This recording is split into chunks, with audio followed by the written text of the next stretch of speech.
भाजपा नेता दुर्ग सिंह बोले, सरकार के दबाव में जास्ती कर रहा है प्रशासन, ऐसा तो रावण राज्य में भी नहीं हुआ।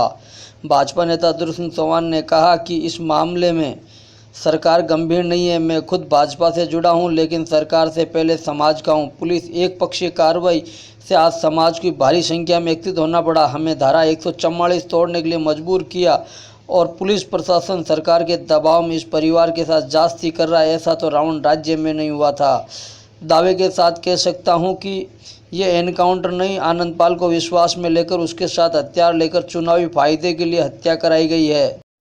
भाजपा नेता लोकेंद्र सिंह कालवी ने कहा कि मांगे नहीं मानी गई तो दिल्ली तक होगा आंदोलन। मुझे पता चला है कि सरकार के दबाव में पुलिस पे प्रशासन लोगों को गांव में नहीं आने दे रही है। मैंने तो समाज के लोगों को सूचना देकर यहां बुलाया है। परिवार की मांगे पूरी नहीं होगी है तो अब हजारों की संख्या में आए हैं, कल लाखों में आएंगे। अपनी मांगे मनवाने के लिए दिल्ली तक आंदोलन करेंगे।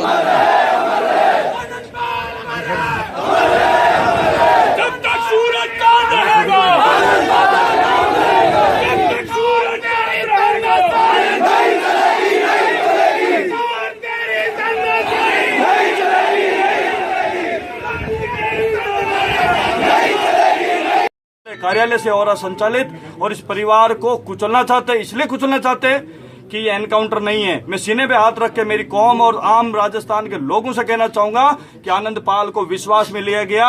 विश्वास में लेने के बाद में उसका हथियार उससे लेके उसके बाद गोली मारी गई थी और इसमें चुनावी एनकाउंटर हुआ है। एक जातीय द्वेषता से इस आदमी को मार के चुनावी काउंटर के रूप में इसको रखने की कोशिश की थी, लेकिन राजस्थान की सरकार को यह जानकारी नहीं थी कि आनंदपाल मर गया और उसके बाद एक वर्ग या राजस्थान वापिस सत्ता की बात करेंगे।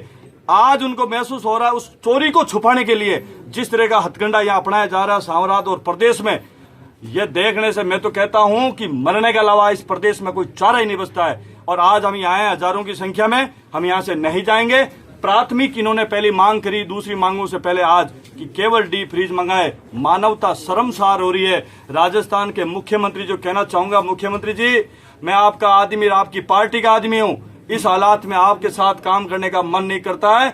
थोड़ी बहुत आप इंसानियत पे छाती पे हाथ रख, एक औरत हो, इस परिवार की तरफ देखिए, अपराधी था। ये बार बार मां गुहार लगा रही थी, इनके वकील गुहार लगा रहे थे कि समर्पण कर दीजिए, लेकिन हालात को देख के मैं बयान देता हूं, मैं बयान करता हूं एक सामाजिक कार्यकर्ता नागौर का कि इस आनंदपाल को 2 साल पहले मारने की नीति को इन्होंने जान के टाला और चुनाव के नजदीक लाकर किसी को खुश करने के लिए इसके धोखे के साथ में फर्जी एनकाउंटर हुआ है। ये हत्या है, इसकी सीबीआई जांच होनी चाहिए। जो मांग ने कहा है, मां जब तक संतुष्ट नहीं होगी समाज इनके साथ में, हम यहाँ से हटकर नहीं जाएंगे।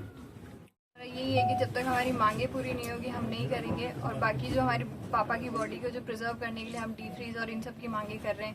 इवन हमारा जो लाया हुआ खुद का डीप फ्रीज है उसको ये लोग जब्त कर रहे हैं। उसके आए हुए ड्राइवर को ये डरा धमका के भगा रहे हैं। इवन बर्फ जो हम लेने जा रहे हैं वहाँ पे भी वो शॉप्स पे वहाँ पे जाके हमसे पहले पुलिस पहुंचकर उन्हें मना करती है कि इनको बर्फ नहीं देनी है। से रख करके इसमें संक्रमण पैदा करने की कोशिश कर रहे हैं और उस संक्रमण से यहाँ सब जगह एक रोग फैल जाएगा और उस स्थिति में धारा 144 के तहत आप सबको अरेस्ट कर लिया जाएगा और आप 144 धारा का उल्लंघन कर रहे हैं। मैंने उनसे ये कहा कि 100 में संक्रमण आपके बर्फ रोकने की वजह से फैलेगा, 100 में संक्रमण आपके डीप फ्रीज हमारा जो लाए उसको जब्त करने से फैलेगा। इसीलिए अगर 100 की वजह से कोई संक्रमण फैलता है तो ये एसडीएम साहब आपके उस पुलिस प्रशासन की फेल्योर की वजह से फैलेगा, हमारी वजह से नहीं फैलेगा।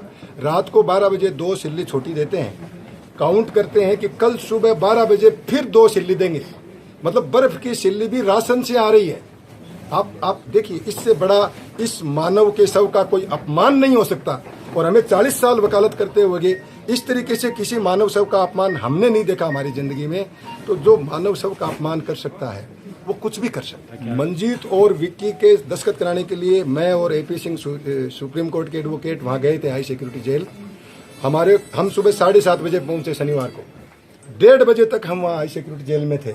हाई सिक्योरिटी जेल में उन्होंने हमारे वकालतनामे ले लिए, लेकिन 5 घंटे तक उनके वकालतनामे दस्तखत करा के हमारे को नहीं दिए। तो हम उनकी जमानत लगाते। पहली बात, हम जब गए तो हमारे से पहले जो समाज के जो पुलिस वाले हैं, जो एसएचओ रहे हैं, पहले करणी सिंह जी रहे थे, यहाँ मौला सर में रहे थे तंवर साहब, वो ऑलरेडी जेल में जा चुके थे और जाकर के उनको लिख करके दिया मंजीत को कि तू इस कागज पे दस्तखत कर कि 2 घंटे के लिए मेरे को पैरोल पे ले चलो और हम तेरे को जेल से ही जेल पैरोल पे लेके चलेंगे, तो तेरे भाई की बॉडी के आग दिखा करके और तेरे को वापस ले आएंगे।